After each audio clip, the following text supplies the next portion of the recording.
Hello and welcome to Primary Care with Jeshni. I am Jeshni Amblin Alma, an advanced nurse practitioner and the course director at Belmed. In each episode, I'll be chatting with experienced clinicians from across healthcare about the things that we see every day. We'll be sharing their experiences, practical advice, and a few clinical pearls along the way. So wherever you are listening from, I hope you enjoyed this podcast.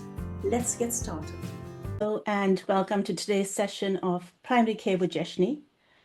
Today we're going to talk about a subject that is quite common, that we as advanced practitioners see in primary care, abdominal pain. It is one of the most challenging presentations for advanced practitioners because it ranges from self-limiting conditions to possibly life-threatening. And our greatest difficulty is distinguishing the patient who can be safely managed in the community from those who will require urgent escalation. So today we are quite fortunate to have Dr. Hassan Nour. Dr. Hassan is a A&E consultant at Chelsea and Westminster Hospital, and he's got quite an extensive experience in not only teaching for us, but also in patient flow in A&E. I think, Hassan, you work across urgent care and A&E, and you do a lot of trauma. And an interesting fact about you is that you've lived in 5 different continents, so you bring with you quite a breadth of experience. So I'll just let you introduce yourself again before I start asking you a few questions. Thank you for having me and for that introduction, Jeshni. Yes, my name is Dr. Hassan Nour. I'm an emergency medicine consultant working at Chelsea and Westminster. I've worked in emergency medicine for just under 20 years now, in various different settings. I'm working in both major trauma centers and large tertiary centers, all the way down to small district general hospitals. Worked really the length and breadth of the UK. Most places I've worked in, I've enjoyed emergency medicine immensely, just because of the variety it presents, the ability to provide care to patients, and also to see kind of tangible changes in their clinical picture. So very happy to be here. It's an honor, and thank you very much for having me. Thank you. And you do a lot of teaching for us, which is great, and students love it. And I think it's especially because you bring this experience of working in A&E, but also I know there's an urgent care center attached. So you have experience of what we commonly see in primary care. And abdominal pain is something we see quite often, and sometimes the symptoms can often be vague or overlapping. So what are the key questions us clinicians should ask during the history-taking process to basically narrow it down and pinpoint, is this immediate red flags that need escalation or something we could deal in urgent care? Excellent. Yes, definitely worked quite a lot in the urgent care center. We are extremely lucky at the hospital I work in. I'm going to plug in my hospital. So Chelsea and Westminster Hospital is one of the only hospitals in West and Northwest London which actually runs its own urgent care center. A lot of urgent care centers are privately run within hospitals, so the emergency department has no involvement in staffing it, no involvement in auditing it, in governance, etc. So we run our own department, we staff it.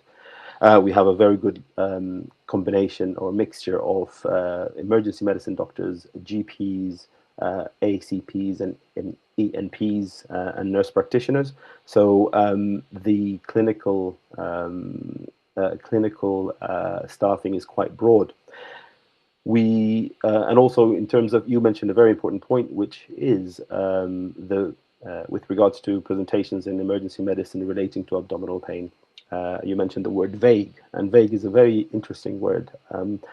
All of my teachings, especially with Belmed, I always stressed when I talked about abdominal pain that I refer to it as the black hole, the abdomen in general, because it's quite in the structures around the abdomen or within the abdomen are extremely vast, and you can think about cardiovascular systems, respiratory system is part of the abdomen because the lungs lie lower down, particularly posteriorly. So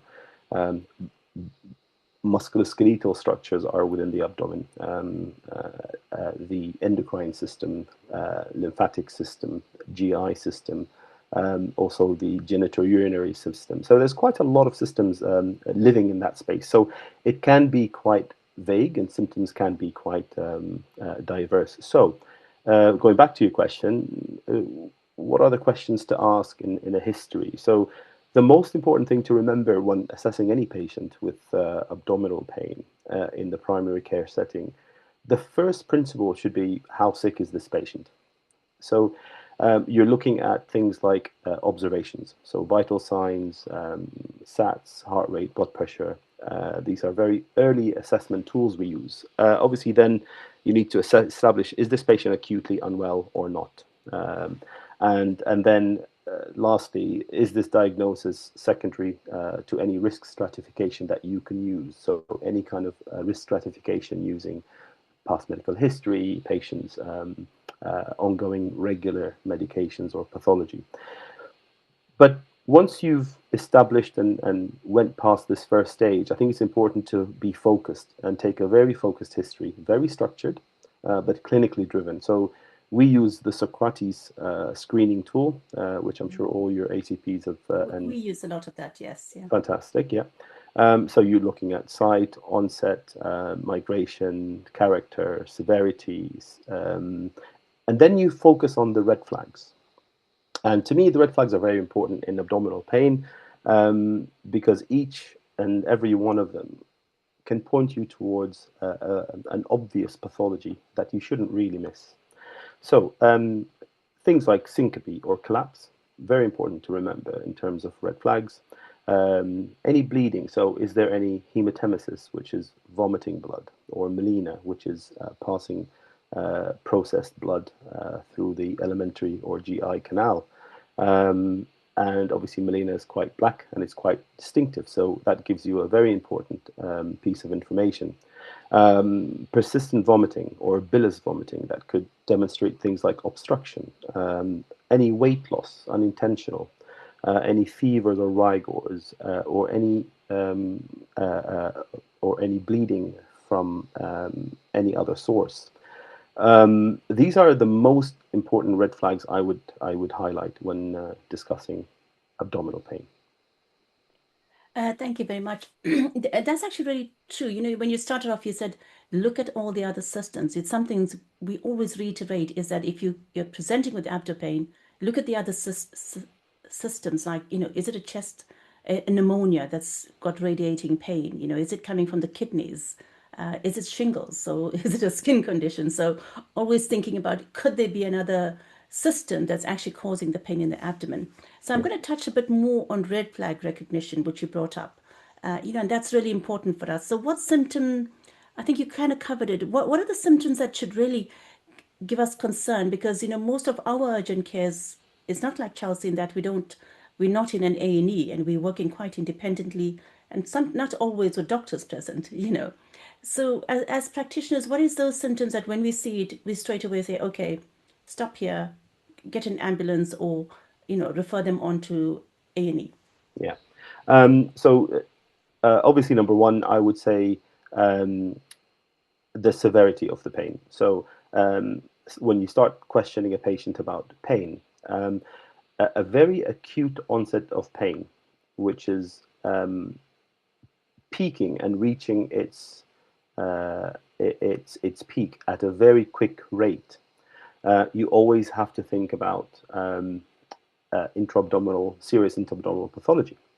So that's with regards to pain. And I'll give you an example. So acute appendicitis, for example, presents, it has a 12 to 24 hour history of symptom initiation. So a patient coming in with such severe pain with a very quick onset and quickly reaching its peak, and the pain is quite significant, that's a very big red flag for me, because it would indicate there's a very short period of time before an appendix can rupture, and that can cause serious complications.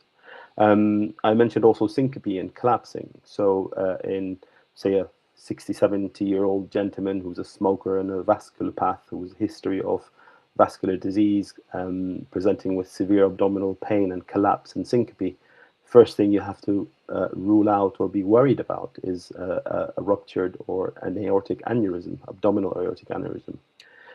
So that gives you a very good idea of what kind of red flag represents what type of concern and danger. Um, Hematemesis or vomiting blood as an indication of a peptic ulcer, for example, or a burst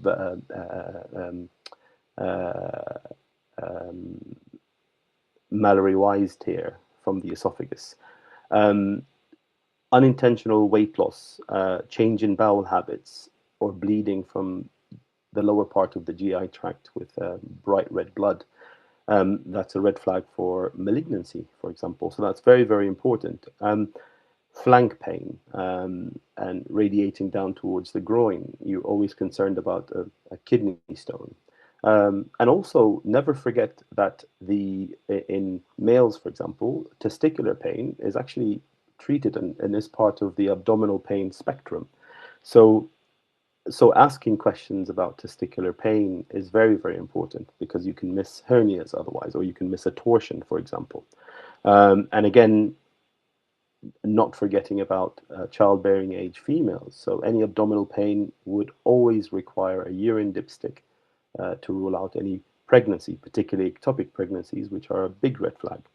And you touched on the chest as well, so respiratory causes. Never ever forget that there's about a good 10 to 15% of cardiac causes of chest pain, or MIs, present with epigastric pain initially. So that's very, very important.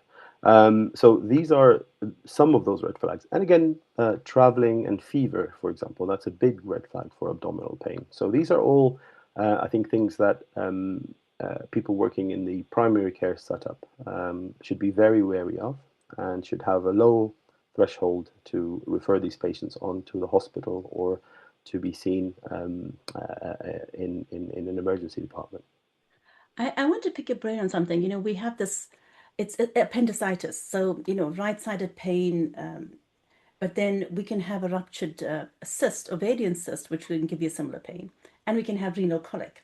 Any Correct. tips for us on, how to, it's a bit of a difficult one, but how do we distinguish between them? I think it's a very, very good question because even to this day, as a physician, I find it tricky to differentiate between those. Now, I'll go back a step backwards actually, and in terms of differentiating between these conditions, the most important thing to start thinking about is, where is this pain originating from? So in the large majority of appendicitis, not all, but the large majority of them, the pain actually starts centrally. So it starts periumbilical or starts on the left iliac fossa. Then it has this migratory trajectory, which means that pain moves from that region and settles in the right iliac fossa. So that's where the question in Socrates is, where did the pain start? Correct. And that's why it's important. That really emphasizes the importance of a good history. Every time I've taught in the courses, I've always emphasized on Socrates, because if you get a very good history, you have probably gone 50% far into finding your diagnosis. So there's no substitute for history taking, and a good history taking. So that's point number one. So for me, thinking or taking a history from a patient is vital. Now, with regards to renal colic, for example, so the pain originates mainly on the flanks. So the patients would point towards their flank, and that's just with regards to site of pain. With ovarian cysts, or ovarian accidents, as we call them nowadays, just to make to help differentiate it and to put it into a larger or an umbrella of ovarian conditions, the pain usually starts right in the iliac fossa. It stays in the right iliac fossa.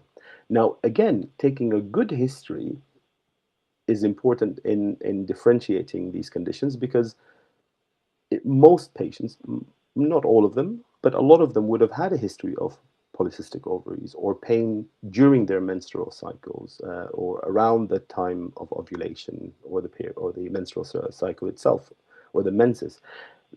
That helps me differentiate between those three conditions. So that's only from thinking and talking about the site. Then comes the character of the pain, and that's why again Socrates is very important. So the character of the pain of renal colic, for example, is more colicky. The Yes, pain comes I've and seen them goes. come in. Correct.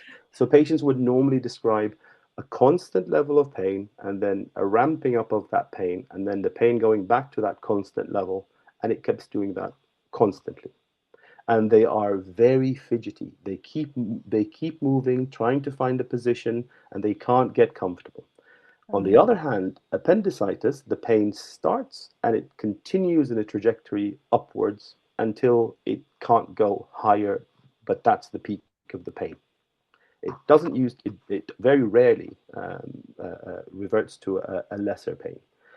And those patients usually prefer to stay very still, as opposed to the renal colic or the kidney stone patients who are riding around. That's another Good differentiation. point. Yeah. Going back to, for example, ovarian cysts, patients tend to be also doubled up in a position and they don't want to move very much. Then you ask about other parts of Socrates and you ask about any associated alleviating or worsening factors. Now, people with appendicitis would tell you that every time they move and walk, that whenever they put their foot down on the floor, their heel touches the ground, and that generates some reverberation up towards the abdomen to the hip. And usually walking becomes very difficult for them. So Hence the they, guarding and the stiffness and wanting in to this, lie still. exactly. So that's with regards to alleviating or worsening factors. Now, then you have to ask about systemically how the patient is. Fevers are usually associated with infection, therefore appendicitis will always present with rigors, fevers, feeling hot and cold, night sweats. Um, Whereas renal colic, unless the stone is obstructing and causing an infection, and that usually is a later state, they don't really necessarily have a lot of fevers. Oh, that's true. Yeah. And the same with ovarian accidents. Cysts don't cause fever because they're not an infection. So these are just three examples of how important the history is in helping me differentiate between these conditions. Thank you. That's great. Because that is the most common one we find, and where often clinicians are unsure. Um, just on that note, if someone did have an appendicitis and went for surgery, and if we found that the appendix is intact, would they still take out the appendix? Correct? Yes. They will still So, take out the appendix. so a scar means that the appendix is out. Correct. A scar means the appendix is definitely out. Um, the surgeons, as they're quite widely known, are very diligent with these conditions. So, and if they have uh, uh, operated on a patient with a suspicion of appendicitis, that means the appendix will be taken out, regardless of whether it's infected or not. Oh, that's good to know. So appendix scar means appendix is out. So I'm going to go on to the more common things that we find, things like the very non-specific abdo pain, such as bloating, bit of discomfort. What are some of the common conditions seen in primary care that clinicians should feel more confident about managing conservatively? We talked about what they should worry about, but which are the ones they should feel fairly confident to manage in urgent or primary care settings? I think it's a very good question. So, in terms of the things to not be concerned about, pain which resolves with simple analgesia, um, pain that is um, more chronic than acute or subacute, maybe perhaps as well, in some cases. Um, if there are no associated worrying features, such as I said, fevers, vomiting, bleeding, um, or risk of pregnancy, for example. These pains usually can be managed because, as we said, the abdomen presents with a lot of different pathology, and not all of them are significant or serious. So, for example, GORD, which is the gastric esophageal reflux disease, presents with quite a lot of epigastric pain associated with a sensation of heartburn or acid going up to the throat. In a patient who, for example, has an unhealthy diet or a poor diet or a fatty diet, is not necessarily concerning from a different condition such as a peptic ulcer, for example, which can present similarly, but it would be a lot more intense and severe. There are other conditions, obviously, such as IBS, for example. I was going to come on to that very common thing that we're seeing these days. Very, very common as well. Also, another common presentation is abdominal pain caused by abdominal migraines, for example, where all the Oh, yes. vessels around the abdomen constrict and they transiently go into vasoconstriction, which causes a lot of pain around the abdomen. It's usually quite diffuse, generalized, and very non-specific. Niggly, can come after food occasionally, may come without necessarily ingesting any food. So these conditions and these kind of presentations are less concerning from an abdominal examination point of view. Can I touch on abdominal migraines? Because we are, between IBS and abdominal migraines, and quite often I find a bit of history shows that the person is either very stressed, they've got exams, stresses at work, personal stresses, and that seems to trigger it a bit. Yeah. Um, and generally we will do the test. We'll do a urine dipstick, check vital signs, and they're all normal. And we're now trying to convince the patient this is not something serious, and you can go home and when you suggest things like CBT or other things to relax, they sort of looked at you skeptically, like, I want a medical diagnosis. How do we manage that? So it's very interesting. So this touches on and brings on a very important aspect that having worked in different parts of the emergency department, this is something we see a lot more in urgent care centers. So managing diagnostic uncertainty is very common, and the abdomen has the majority of conditions that are related to diagnostic uncertainty, and it's always important to remember it's acceptable not to have a diagnosis. Yeah, it's acceptable, and it's That's a fine good not to point. have a diagnosis. But what's more important is not missing something serious. And and it's really important for clinicians to understand that, and I say this to patients a lot, I I might turn around and ask the patient, what worries you the most? And they will give me a list usually. Patients are quite savvy and they're very knowledgeable at the moment in this day and age. With the help of AI, with the help of Google, with Yeah. the help of all sorts of different They've usually consulted information. ChatGPT before they've come to A us. lot of them do. But what I tend to say is, what worries you the most? And then they give you an idea of what really worries them. And then you have a very clear understanding of what concerns the patient. So then I turn around and say, okay, I might not know what is causing your symptoms exactly at this right moment. But given the history and given the risk stratification that I do throughout my history taking, given the examination findings, and given your vital signs, I don't think this is anything sinister. And I think it's quite normal and good to have to improve your diagnostic accuracy by saying, I'm happy to reassess you again, or I'm happy for you to go and see your GP, and here's the appointment in about a week's time or 10 days' time, just to follow you up and just to make sure that the intervention that I've done, i.e., maybe some analgesia or maybe some encouraged hydration or change of diet, for example, might give you a lot more reassurance.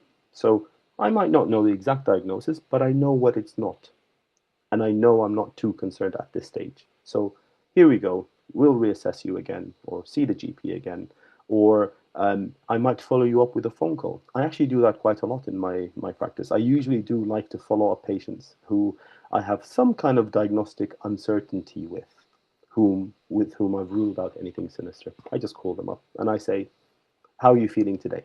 And most of the time, patients would say, "Oh, the symptoms have resolved." So um, that's very good for the patient, and also it helps me sleep better at night. No, that is so true. I mean, one of the things I've had as a nurse practitioner, patient leaves, and then suddenly I think, oh my God, have I forgotten something? So one of the things I've also gotten into doing is I do the investigations because I've heard patients come in and say, oh, the clinician didn't even examine me or even touch me. So Yes, where I can, with permission, I will do an abdo exam. I do the urine dipstick.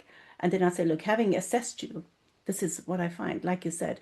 And I sometimes will put them into my little telephone slots where I will call them in a week's time. I give the safety netting advice, correct. Yeah, what to look for. And then I'll call them back and say, just sort of quickly check in.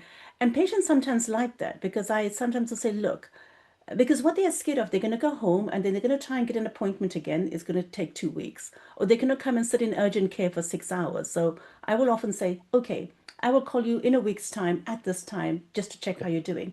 And that alone can be reassuring, I find. absolutely. And also, we need to also remember that sometimes patients actually present before the classic features of illness develop, because we live in a society now where we are.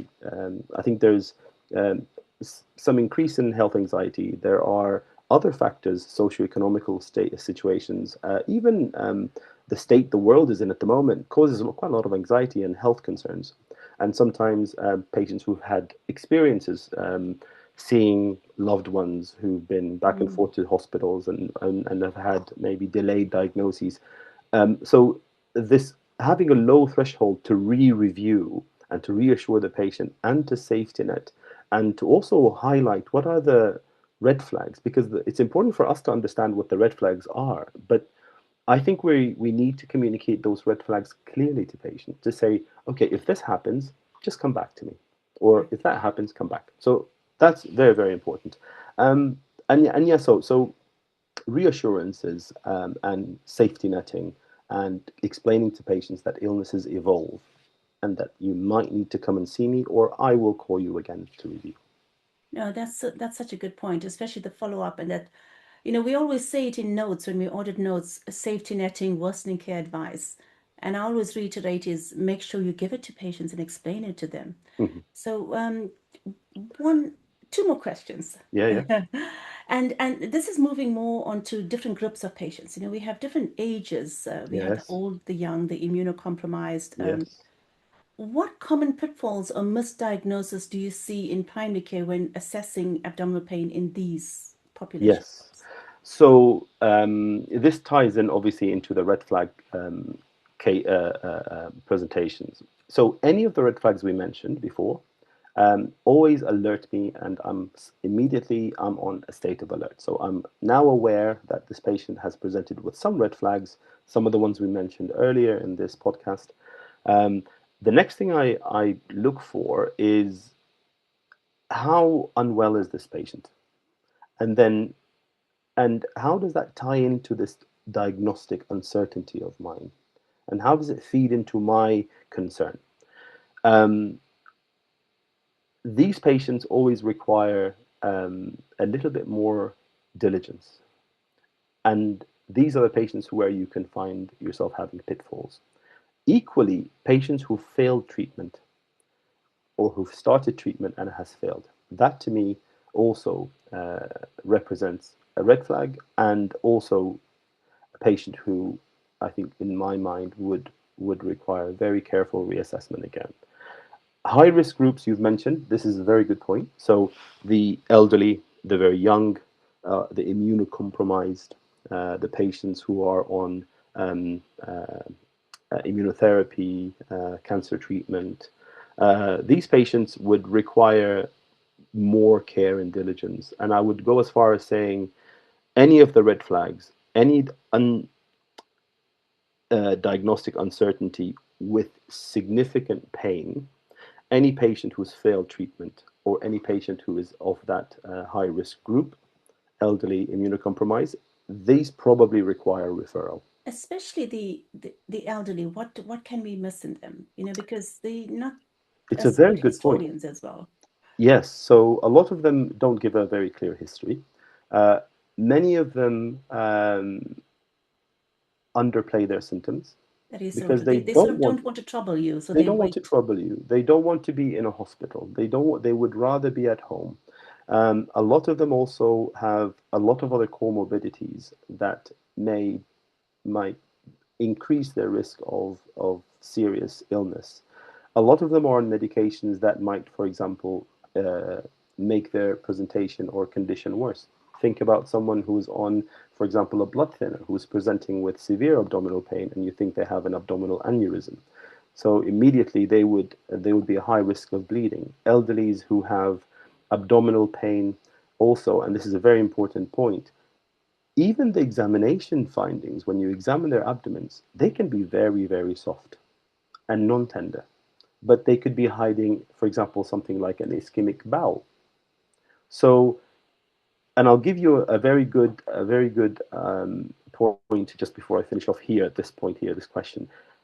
Any patient who's over the age of 75 presenting to our urgent care center with abdominal pain, they are automatically moved to the trolleys area. They don't stay in the urgent care center Okay. because there are so many diagnostic uncertainties with these patients. It An abdominal pain in someone over 75, uh, and I know urgent care centers and some of your clinicians don't have access to bloods and laboratory results. Um, but we see a lot of those patients with absolutely normal blood tests, but they could have an ischemic bowel. That's And quite even interesting. one of the most important indicators of ischemic bowel, which is a raise in the lactate on a venous blood gas, for example, can be normal. And then you'd CT them and they have an ischemic bowel or a bowel obstruction, or they've got a mass somewhere, or they've got an infection such as diverticulitis or colitis with absolutely normal blood tests. So it is very, very important to reiterate the fact that the elderly and the immunocompromised always require a very, very thorough assessment and a very low threshold to refer. That's a good point. I think in primary care, if we are seeing over 75s, because it's quite hard, like you said, to identify that they've got ischemic bowel. So I think our threshold for an over 75 presenting with abdo pain is have a discussion with A&E and be more inclined to send them to A&E for you guys to investigate further. Yeah. That's really helpful. From a primary care perspective, is there any other investigations that we could do Yes. when assessing abdo pain, or especially when we're doing triaging of this? Yes. Absolutely important. So number one is taking the vitals, which is very, very important, including a BM. Um, Oh, that's a good one, BM, often missed. Absolutely, absolutely important. The second step of bedside investigations that need to be done for most patients presenting with abdominal pain is an ECG, because Is that that will one help we you. commonly do in urgent care settings?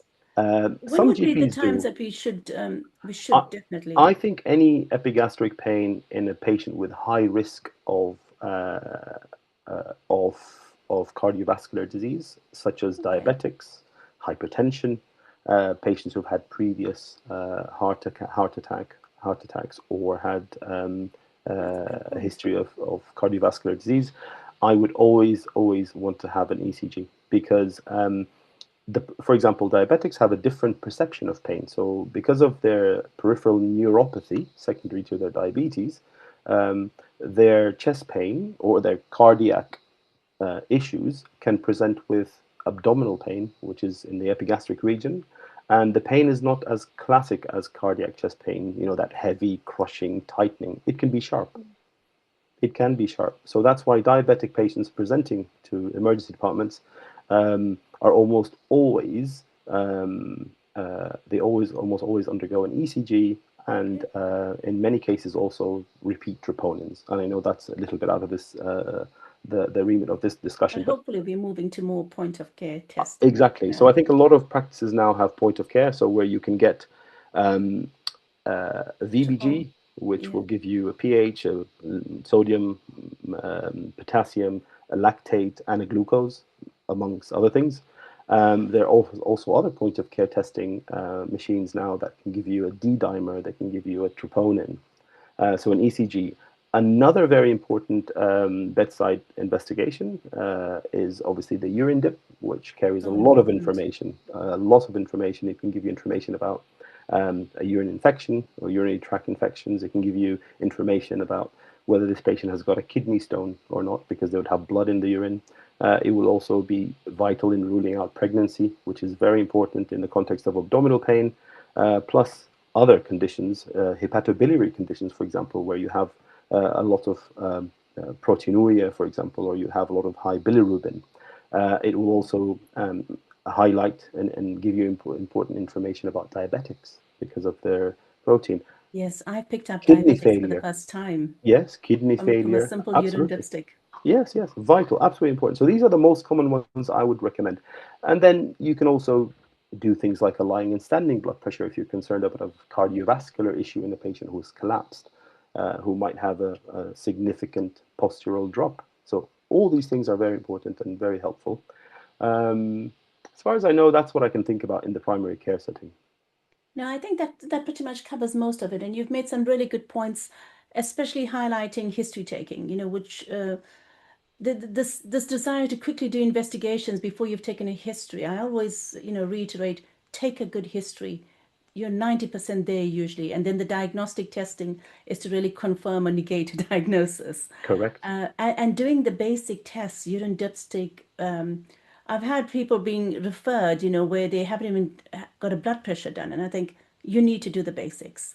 Yes. So you've highlighted red flags for us to look at, and our patient safety group, and that's been really interesting. Any final points before we end this podcast? So yes, I think it's very, very important to be initially remember your starting point with any condition, particularly abdominal pain. The starting points are: what are the vital signs? What is the history? Is it suggestive of something sinister? How well or unwell is this patient sitting in front of me right now? What are the patient's vital signs? And can I use red flags to rule out anything sinister? And if I have diagnostic uncertainty in the very vulnerable groups, elderly, immunocompromised, I should have a low threshold to refer.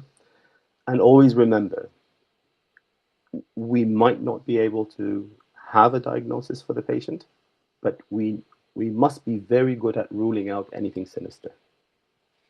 And I think that's really a good way to end it, is that we won't always diagnose, but if we can cover, people say cover their backs, but it's more about keeping patients safe and Correct. ourselves in a way, in that we do a proper history. And when the patient steps out, we think, okay, we've done everything we could within our competence as such. And recognizing that there's certain levels where, especially advanced practitioners, it's an evolving role we have. And we're working quite close with our medical colleagues. It's about saying, okay, I'm not quite sure. I'm going to get a second opinion. Yes. So thank you very much. Anything finally you want to say before we end? Yeah, I mean, I know one of the points we discussed in our communication was about any recent cases, that interesting cases. So I'll just go through this case very quickly. I mean, I did have, interestingly enough, Sunday, I saw a 60-year-old gentleman who presented with what sounded like indigestion and some central abdominal Common pain. presentation. Very common. 2 days history. My initial thoughts, and this takes you to kind of the point of having kind of anchoring bias in medicine. You think, okay, epigastric pain, a bit of indigestion, as the patient calls it. So my mind went through to kind of things like gastritis, maybe irritation due to food the patient may ingested. But to me, there was one red flag. This gentleman was telling me that he's never had this pain before. Um, Now, when I asked more about his history, he was a smoker.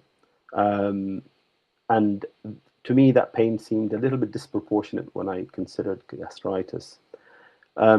So I was very lucky. We have ultrasound accessibility. So I did a point of care ultrasound, and I found that his aorta was quite enlarged. Wow, 60. So a 60-year-old, yes, and he so I sent him for a CT angio for his aorta, and it proved to be his aorta was actually about 7.5 centimeters. He's previously had a very Wow. normal aorta about 5 years ago, so he was back and forth with his GP, being seen for gastritis for about 2 3 years, and he all this time his aorta was quite ballooning. So lucky for him, any aorta um, caliber between 5 and 6.5 is just for surveillance and monitoring. Anything above that, consider surgery. But he had a normal set of observations. So his heart rate was normal, blood pressure was normal. So I managed to refer him to the vascular team who've been seeing him in the clinic. I think they saw him on Monday yesterday. So that's very important. And it's important to remember you have to consider other systems other than the alimentary canal or the GI tract. So urinary, uterogynary, sorry, um, gynae presentations, hepatobiliary presentations, vascular presentations. And it Respiratory. taught me to avoid kind of this anchoring bias, which we all fall into when we think, okay, these symptoms sound like this particular condition. So I'm going to anchor my judgment onto this and Yeah. commit to this and not think outside the box. So always think outside the box. So, and especially with these significant conditions such as aortic aneurysms, ectopic pregnancies, sepsis, peritonitis, etc. I found, you mentioned ectopic pregnancies and also with pregnancy. And I know one of the rules I use is that if the patient is menstruating, so whether they started at age 9 and they're still menstruating at 51, Mm-hmm. so as long as they're having those regular periods, I will do a pregnancy test. I would not just exclude it based on, oh, they're very young or very old and they might have passed it. Always has it, because I had someone, I think she was about 54, and she said, no, I'm sort of perimenopause, but I am still having my periods. No, sorry, she was 49. And we did a pregnancy test. She was pregnant and she was very surprised, Mm-hmm. but she was. So, never to exclude that as a diagnosis. And another good point you made is about somebody who's giving a history of having presented a few times with this symptoms, Correct, yeah. which seem very vague. We should always think, okay, this is something that's really bothering the patient enough to come in, to be seen. Should we be referring it on for further investigation, even if it Correct. doesn't seem like emergency? And I do Yeah. think we need ultrasounds. We need to be taught ultrasounds in primary care. Would be great. I think that would be amazing.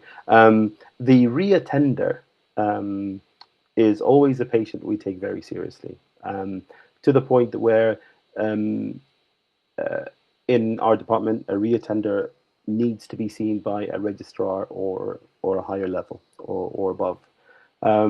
So if you translate that to primary care, where a patient represents to an ACP or a nurse practitioner, that automatically should trigger a discussion at least with a GP or with a clinician or someone with more experience to review the patient again. Yeah, It's, I agree. as a nurse practitioner, do the assessment, review your patient, but then have a low threshold to speak to someone to get a second opinion. So that's very important. Yes. Thank you very much. And that's a really good point for us clinicians to remember, is that if we are unsure, is asked to refer, discuss with a colleague. So thank you very much. That was really interesting. And hopefully we'll see you more at the Belmat minor illness. You will be teaching for us, for our minor illness course, which we really appreciate.